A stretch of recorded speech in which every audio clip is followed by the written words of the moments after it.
السلام علیکم دوستوں، میں ہوں Adeel Minhas real T V ٹوڈکسنگ چینل کے ساتھ۔ دوستوں امید ہے کہ آپ سب خیر خیریت سے ہوں گے۔ دوستوں مطلب بہت وزنی ہوتا ہے، جب نکل جاتا ہے تو رشتے بھی بے وزنی ہو جاتے ہیں۔ اور اس کے بعد ہم جاتے ہیں ویڈیو کی طرف۔ ویڈیو ہے 2023 کی پیشن گوئیاں۔ چلتے ہیں ویڈیو کی طرف۔ ریئل ورلڈ کے معزز دوستوں، میں ہوں ماجد ملک اور آپ تمام دیکھنے اور سننے والوں کو السلام علیکم۔ ناظرین گرامی، جب بھی پیشن گوئیوں کا ذکر ہوتا ہے تو سب سے پہلے ہمارے ذہن میں نوسٹراڈیمس کا نام آتا ہے، اور خاص طور پر اس وقت جب نئے سال کا آغاز ہونے لگے تو اس کی پیشن گوئیاں سامنے آنے لگتی ہیں۔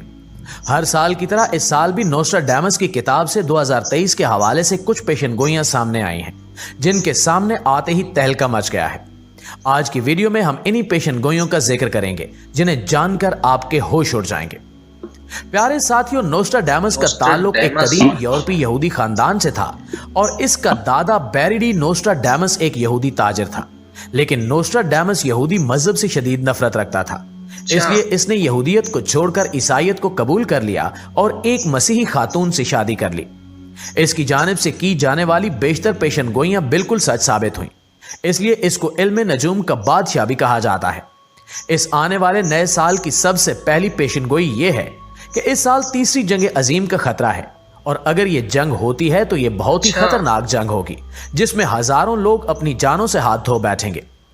نوسٹراڈیمس کی کتاب میں موجودہ روس یوکرین تنازع کا ذکر بھی کیا گیا ہے، اور اس پیشگوئی کے ساتھ یہ بھی بتایا گیا ہے کہ اسی تنازع کی وجہ سے دنیا کو ایک بہت بڑی جنگ یعنی تیسری عالمی جنگ کا بھی سامنا کرنا پڑ سکتا ہے۔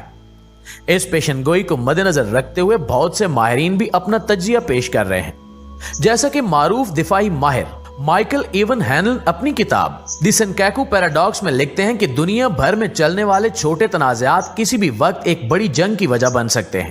اسی طرح اٹلانٹک کونسل کے Scowcroft Center of Strategy and Security کے ڈپٹی ڈائریکٹر میتھیو کروئنگ نے بھی فارن پالیسی میگزین میں لکھے گئے ایک مضمون میں بتایا ہے کہ بین الاقوامی تعلقات کی تقریباً تمام تھیوریز ایک بہت بڑی جنگ کی طرف اشارہ کر رہی ہیں۔ اگر ہم خود بھی دنیا کے حالات کا مشاہدہ کریں تو ہمیں اندازہ ہوگا کہ جس قسم کے تنازعات اس وقت مختلف ممالک کے درمیان موجود ہیں، یہ عارضی نوعیت کے نہیں ہیں اور نہ ہی کسی نتیجہ خیز فیصلے کے بغیر ختم ہوں گے۔ ماہرین کا کہنا ہے کہ بڑھتے ہوئے تنازعات کی وجہ دنیا پر حکمرانی کرنے یا قائم رکھنے کی خواہش ہے۔ مشرقی اور مغربی طاقتیں کئی برسوں سے اسی کوشش میں مصروف ہیں۔ مشرقی طاقتیں چاہتی ہیں کہ اب دنیا ان کی مرضی کے مطابق چلے، جبکہ مغرب چاہتا ہے کہ اس کی حکمرانی اور اجارہ داری اسی طرح قائم رہے۔ دفاعی اور بین الاقوامی تعلقات کے ماہرین کے مطابق اگر دنیا کسی بڑی جنگ کی جانب بڑھتی ہے تو اس کا اہم مرکز انڈو پیسیفک ریجن ہوگا، جہاں چائنا، جنوبی کوریا اور جاپان جیسے بڑی معیشت رکھنے والے ممالک واقع ہیں۔ ناظرین گرامی، نوسٹراڈیمس کی دوسری پیشن گوئی کے مطابق 2023 میں جو بھی روس کا صدر ہوگا وہ مر جائے گا، اور اس کی موت کسی عجیب وائرس کی وجہ سے ہوگی۔ اگر دیکھا جائے تو اس وقت دنیا کی انتہائی طاقتور ترین شخصیت پیوٹن روس کی حکومت پر براجمان ہے، یعنی نوسٹراڈیمس کے مطابق روسی صدر کا آخری سال ہوگا۔ نوسٹراڈیمس کی اگلی پیشن گوئی کے مطابق سال 2023 میں عالمی طاقتیں نیو ورلڈ آرڈر نافذ کرنے کی پوری کوشش کریں گی، اور وہ اس میں کامیاب بھی ہو جائیں گی۔ نوسٹراڈیمس کے مطابق یہ ایسا مذہب ہوگا جس میں تمام حکمران دجال کے ہی پیروکار ہوں گے۔ یاد رہے کہ اس نظام کو رائج کرنے کے لیے کئی سالوں سے کوششیں کی جا رہی ہیں، لیکن اب اس نظام کا باقاعدہ اعلان کر دیا گیا ہے۔ شروع سے ہی دجال کے آنے سے پہلے دجال کے ایجنٹ ایک نیا نظام اس دنیا میں نافذ کرنا چاہتے ہیں، اور اس بات کے لیے 1992 میں اس نظام کو نیو ورلڈ آرڈر کے نام سے اس دنیا میں متعارف کروایا گیا۔ یہ ایک ایسا مذہب ہے جس کی بنیاد انسانی خواہشات پر قائم ہے، اور پھر جیسا کہ ہم نے بتایا کہ عالمی ادارے پوری دنیا میں اس نظام کو رائج کرنے کے لیے متحرک ہیں، اور یقیناً ہر ذی نفس کو یہ سوچ کر حیران ہونا چاہیے کہ 1992 کے بعد زندگی کے ہر شعبے میں کس قدر تیزی کے ساتھ تبدیلی آئی ہے۔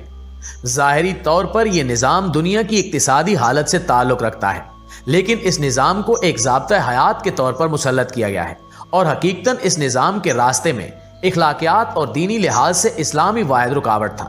اس لیے اسلام کو ہی اپنے راستے سے ہٹانے کے لیے اور اس کی تعلیمات کو یکسر ختم کرنے کے لیے ہی زیادہ زور دیا گیا، جو اس شیطانی اور دجالی نظام کے راستے میں رکاوٹ بن سکتی تھی۔ ان اداروں کا مقصد و ہدف لوگوں کی طرز زندگی کو مکمل طور پر اسی نظام کے سانچے میں ڈھالنا تھا۔